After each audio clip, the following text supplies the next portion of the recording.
When you have made the decision that it's finally time to leave your current driving job, there are a few things you need to know so that both you and your employer part on positive terms. If you haven't seen our video, 5 signs it may be time to leave your current driving job, annotation will be on your screen now. Check it out. In this video, I'm going to give you 6 tips on how to leave your current driving job like a pro.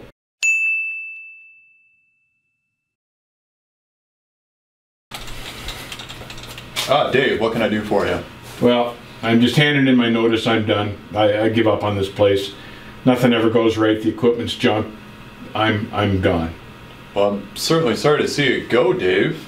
Do you have another job lined up by chance? You bet I do. Of course I do. Don't be silly. Hey, honey, I finally quit that job today. Okay, and what's next? I guess I'll, You have got to be kidding me! I'll find another job tomorrow. Oh, yeah! No, it'll be no problem.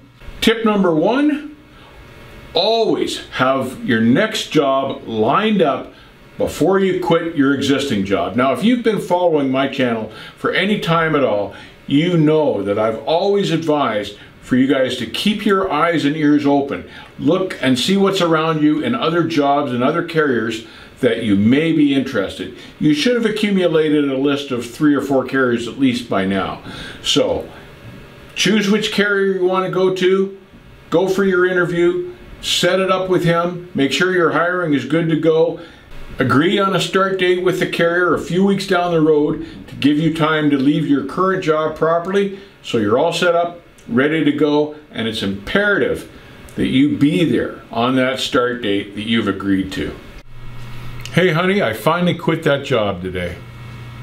Okay, so what carrier you got lined up next? I start with GP Transco Monday morning for more money and more miles. Woohoo!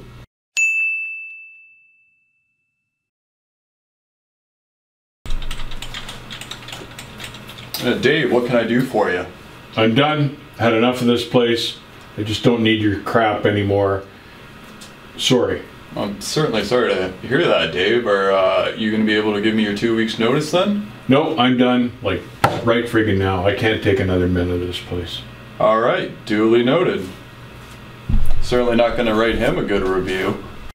Tip number 2, make sure you give your present carrier ample notice. So you've got to, you should know your contract anyway, what you've agreed to with the carrier that you're on with now. And he'll have an agreement time in there for the amount of notice that he wants from you if you decide to leave. Be familiar with that. And if it's 2 weeks, and usually that's what it is, 2 weeks, make sure you remember that and stick to at least that. I would throw in an extra week, give him 3 weeks notice, just to make sure that you're back for the start date for your next carrier, because that's very important. Dave, what can I do for you? Well, Toby, I've come to give my notice. I want to give my 2 weeks plus an extra week to give you guys plenty of time to find somebody else so we can chart the last couple trips I've got to do so I can get home when I need to get home here after I'm done. So I want to say I've enjoyed working here. It's just I've got to move on. I appreciate it. Okay, thank you very much. Are you going to be able to work out your 2 weeks for us? Absolutely. Yeah, I'll give you 2 weeks plus here. I don't need to be home until the end of May 31st, but I do need to be home by that date. Right on. Thank you for letting us know, Dave. I appreciate your courtesy. Pleasure working with you. I'm certainly going to be writing him a good review.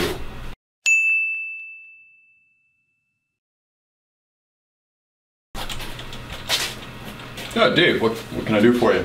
You can take this job and shove it, A-White. The third tip is that you want to leave your carrier on good terms. Now this is important because you don't want to leave with a bad resume. You want to be able to rely on this carrier in the future to give you a good reference if you need it.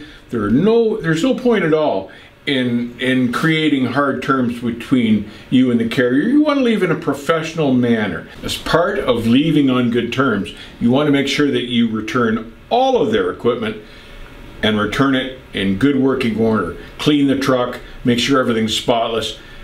and just return everything. You don't want to leave them lacking for something that they can go down the road and say, hey, where's our cell phone or whatever it is they claim to own. And get a little sign-off list. Make up a little list of all their equipment.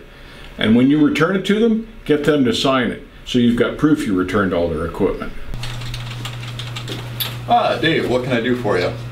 Toby, you probably know that I've handed in my notice, but I just want to say how much I've enjoyed working with you here. You've been a really good carrier. I'm sorry I do have to leave. I'd love the chance to come back if I could, if it doesn't work out here, but I just want to say again, thank you. You've been great to work with. I appreciate it. Well, I appreciate that, Dave. I appreciate your character, and thanks for leaving on such good terms. I'll be writing him a good review.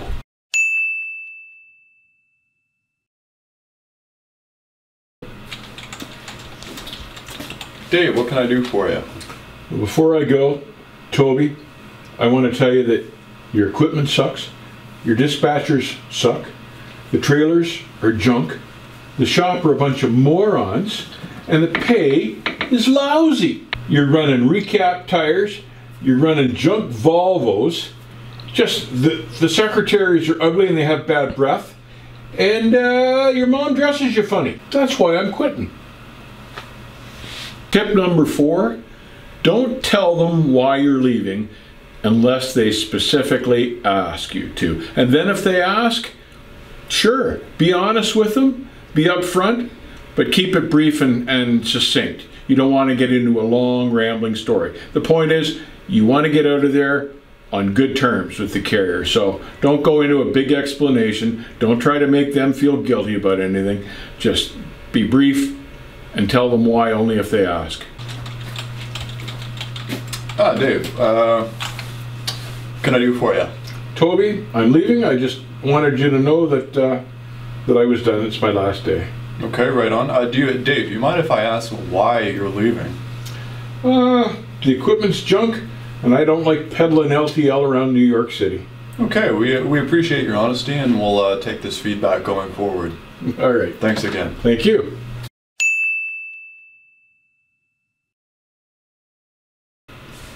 Hey, Jamie. Yeah, I finally quit that damn job today. Those a-holes, I'll never work for those guys again. Tell everybody what a bunch of jacks those fools were. Never. Junk equipment, disorganized dispatch, guys don't know what the hell they're doing, shop sucks. Don't go near those fools. They're a garbage outfit. Tip number 5, don't badmouth the carrier. Don't badmouth them to your friends. Don't badmouth them to the other drivers. There's nothing to be gained by that. You can be honest and tell them the truth, but you don't need to go off on a tangent about all the things they did wrong. You want to go out as a professional, as always. So just keep it to a bare minimum. You don't want the badmouthing to get back to this carrier and have them mess up your DAC report either. So no badmouthing the carrier. There's nothing to be gained. Hey, Jamie. Yeah, I finally quit that job today. No, it was all right. It was just time to move on. Yeah, no, they were good. Yeah, take care.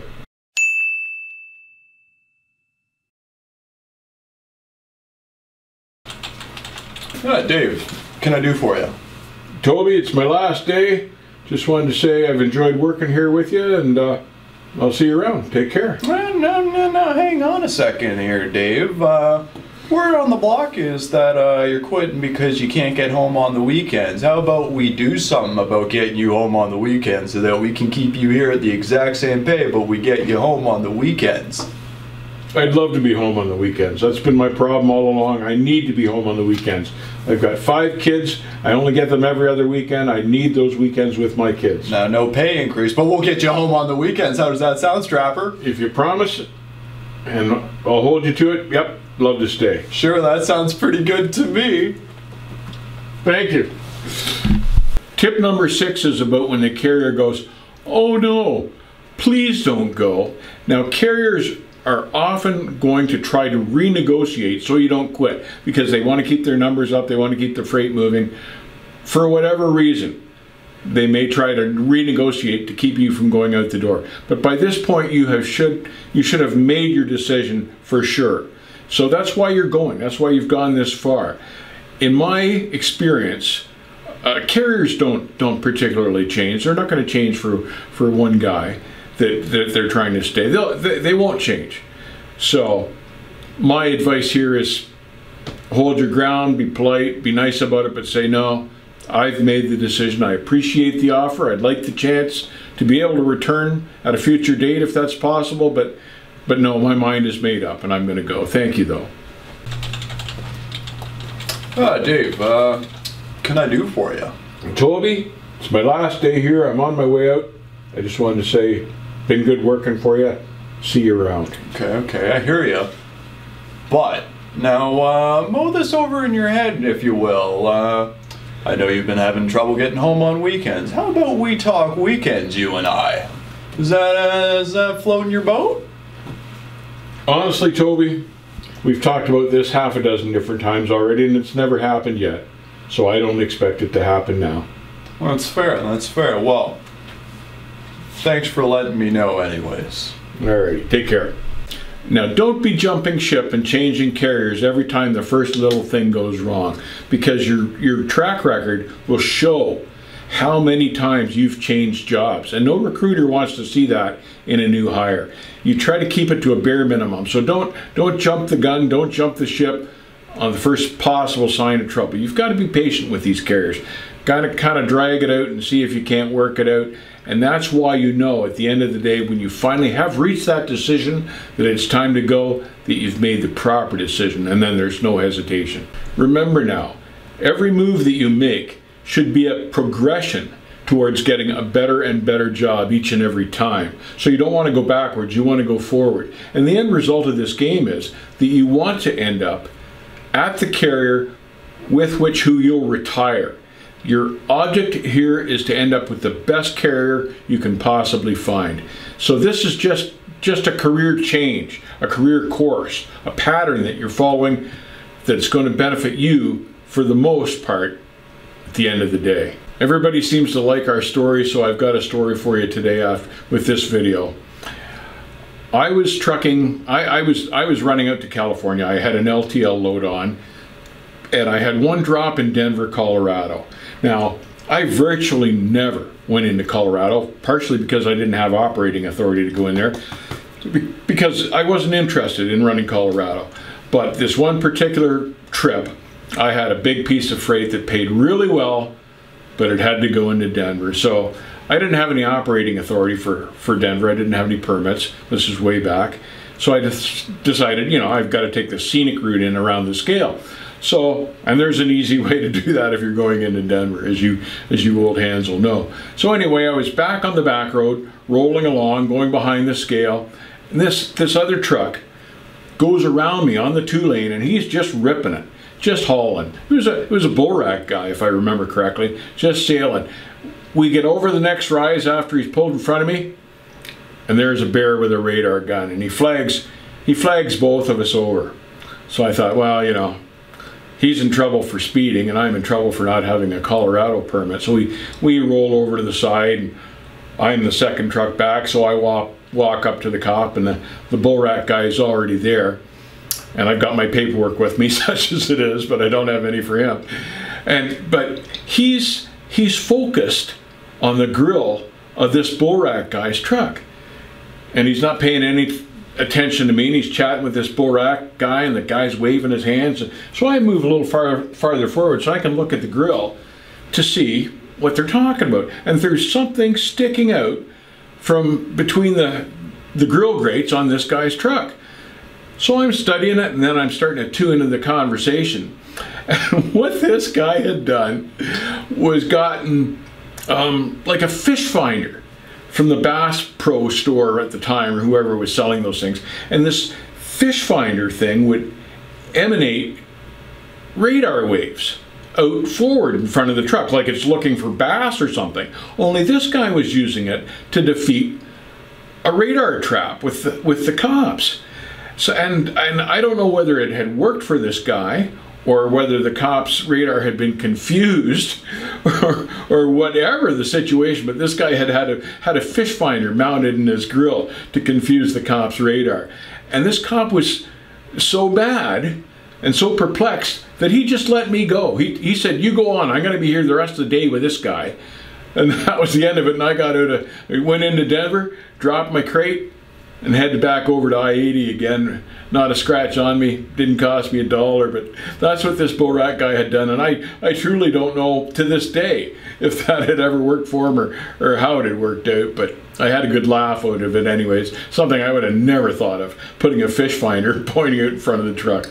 Hey drivers, hope you enjoyed today's video. It was meant to be informative, but we certainly had fun doing this one. We enjoyed it anyway.